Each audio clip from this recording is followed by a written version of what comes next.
وآتى المال على حبه ذوي القربى واليتامى والمساكين وابن السبيل والسائلين وفي الركاب وأقام الصلاة وآتى الزكاة والموفون بعهدهم إذا عاهدوا والصابرين في البأساء والضراء وحين البأس أولئك الذين صدقوا وأولئك هم المتقون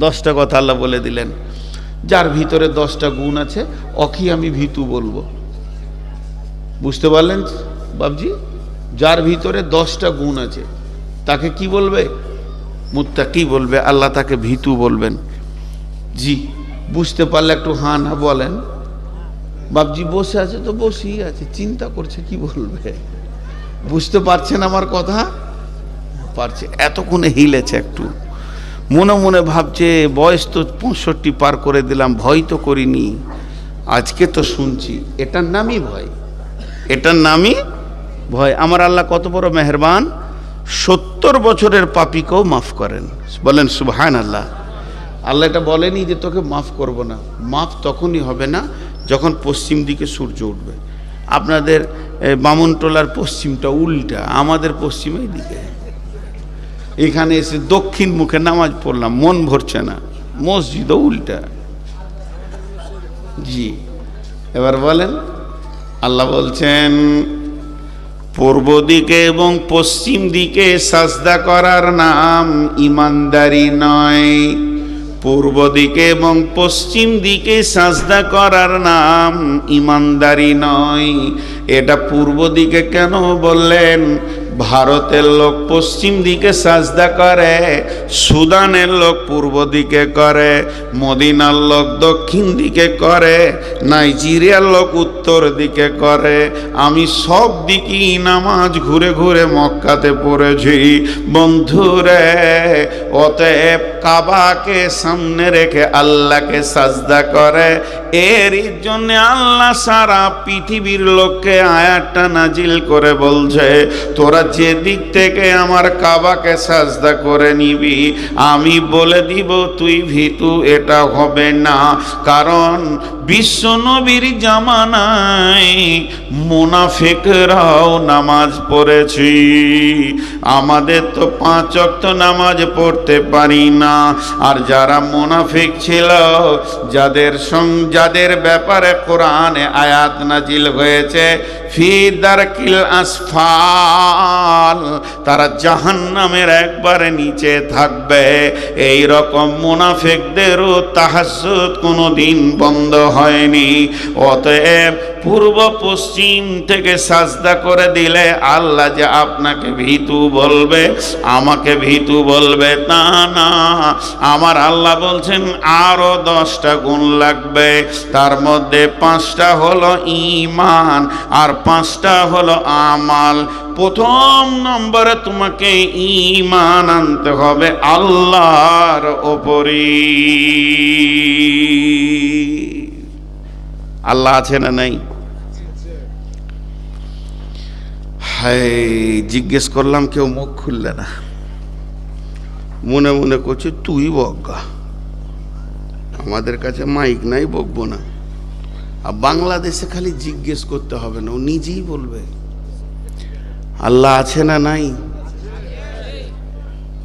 12% মুখ খুলেছে এখন 88% বাকি মহব্বতের সঙ্গে একবার আল্লাহর ব্যাপারে বলতে এত কষ্ট কেন খালি একবার বলে দিলে হয় তৃণমূল কংগ্রেস জিলো ও জিলো ও জিলো ও মনে হয় যেন মমতা আর খালা হয় জি এত জোর চিল্লাবে আর রং মেখে কি খুশি মনে হচ্ছে জান্নাতুল ফেরদাউসের খবর পেয়েছে এর আবার তৃণমূলের লোক নাকি উঠে চলে গেছে দুঃখ করিস না ভাই বস মমতার বদনাম করছি তো উঠে পালিয়ে গিয়েছে যা তুই থাক এত বড় গুনহার বরদাস্ত করা যাবে না। একবার মহব্বতের সঙ্গে সবাই মুখ খুলেন, আল্লাহ আছে না নেই? আছে বললেন, আর একটু আগে বাড়তে হবে। আছে বলাটা ঈমান বলা যাবে না, এটা আপনার কি না হিন্দুরাও বলে ওপরওয়ালা আছে, কিন্তু মুসলমান বলবে আল্লাহ আছে, এটা নয়। আর একটু আগে বাড়তে হবে, আল্লাহ আছি। আল্লাহ আছে আর আল্লাহ আছি, এই দুটোর মধ্যে পার্থক্য আছে। আল্লাহ আছে মানে আছে, আছে নাও থাকতে পারে, কিন্তু আল্লাহ আছি এটারই নাম হচ্ছে ঈমান। দুই বন্ধুতে ঝগড়া করছে, ঝগড়া করতে করতে বলছে যদি আল্লাহ থাকে তো তোকে দেখে নিব। ওই ওই তুই চুপ কর, ওই ওঠ, এই ওঠ, ওই ওঠ, ওঠ, বস বস, হ্যাঁ খোল মাথা, খোল মাথা, খোল, হ্যাঁ চুপ করে বসে থাক, একদম শুবি না। আল্লাহ আছে, আল্লাহ আছে, আল্লাহর উপরে ঈমান আনতে হবে। কেমন? ফাদকুরুনি আযকুরুকুম ওয়াশকুরুলি ওয়ালা তাকফুরুন। আমার আল্লাহ বলছেন আমাকে ডাক, স্মরণ কর, তাহলে আমি আল্লাহ তোকে স্মরণ করব। আমার আল্লাহ মেহেরবান, একবার যদি আল্লাহ বলা হয় উনি 10 বার বলবে বান্দারে আমি হাজির আছি। এর জন্য বলছেন ফাদকুরুনি আযকুরুকুম ওয়াশকুরুলি ওয়ালা তাকফুরুন। আর আমি তোকে যেমন হালাতে রেখেছি ওই রকম হালাতেই থাকবি, খবরদার আমার বিরুদ্ধে কথা বলবি না।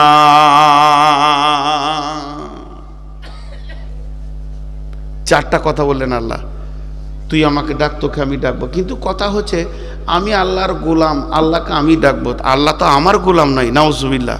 তা আল্লাহ কেন আমাকে ডাকবেন? এটা ডাকা লয়, স্মরণ করা। আমি আল্লাহকে ডাকলাম আর আল্লাহ যদি সারাই না দিল তাহলে আল্লাহ হলো কি করে? আমি ডেকে যদি নাই পেলাম তাহলে সে আল্লাহ হলো কি করে? ওই জন্য ওই ডাকটাটা স্মরণ করবেন আল্লাহ। আর অশকুরুলি মানে তোকে যেমন রেখেছি, পৃথিবীতে ল্যাংড়া, খোঁড়া, কানা, গরিব, রাস্তায় হাঁটা, আর জুতো ছিঁড়া, আবার কাউকে দিয়েছে স্করপিও গাড়ি, পাইলট, কেউ প্লেনে উঠছে, কেউ হাঁটছে, যেমন অবস্থায় রেখেছি তুই শুকরিয়া করবি।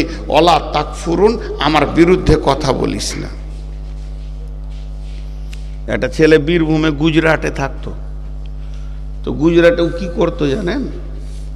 একটা ওই পলিথিনের বস্তা নিয়ে মার্কেটে পলিথিন, জুতা, বোতল, ছেঁড়া, ভাঙড়ি কুড়িয়ে বেড়াতো। এবার যেখানে নোংরা থাকে সেখানে কাঠি করে হিঁচড়ে হিঁচড়ে বার করা।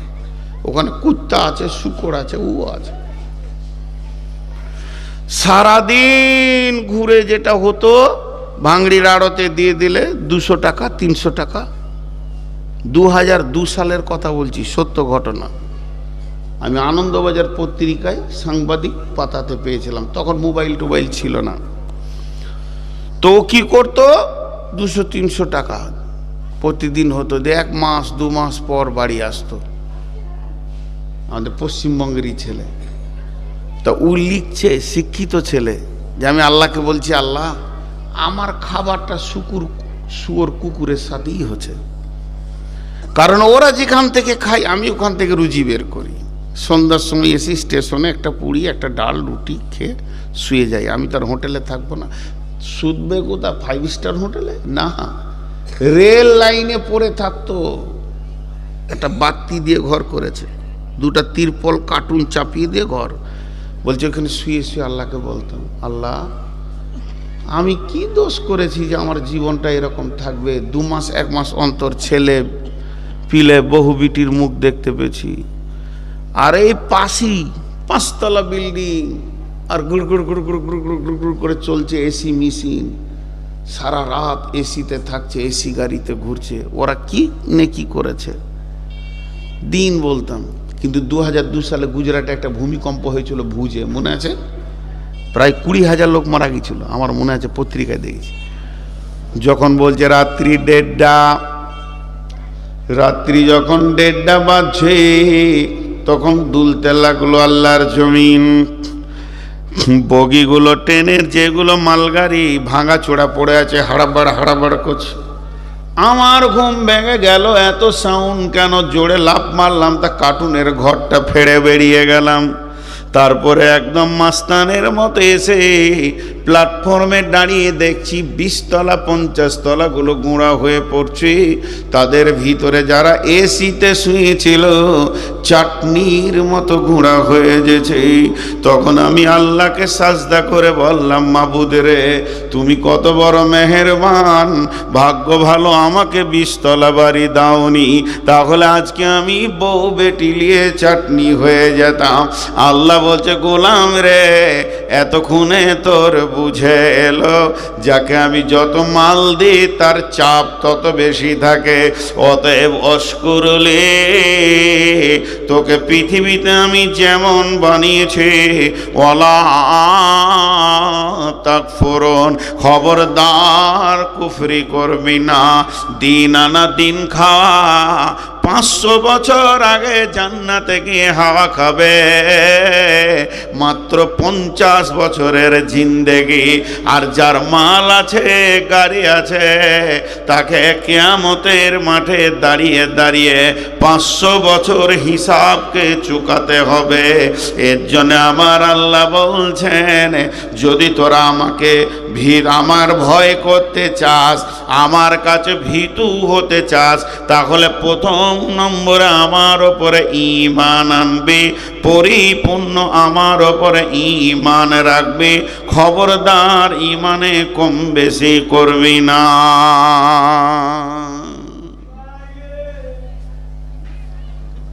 পাগলা টাগলা আছে নাকি? আচ্ছা, পাগলা যদি আছে তার রাঁচি পাঠিয়ে দেন। জি, ঈমান রাখা। এটা আপনাদেরকে মজার গল্প শোনাই, আপনারা ভাববেন না এটা হাদিস। যেটা গল্প বলে দিব ওটা গল্প, কালকে আবার ফোন করে বলবেন যে হাদিস নাম্বারটা বলেন, তা পাছায় বাঁশ যাবে।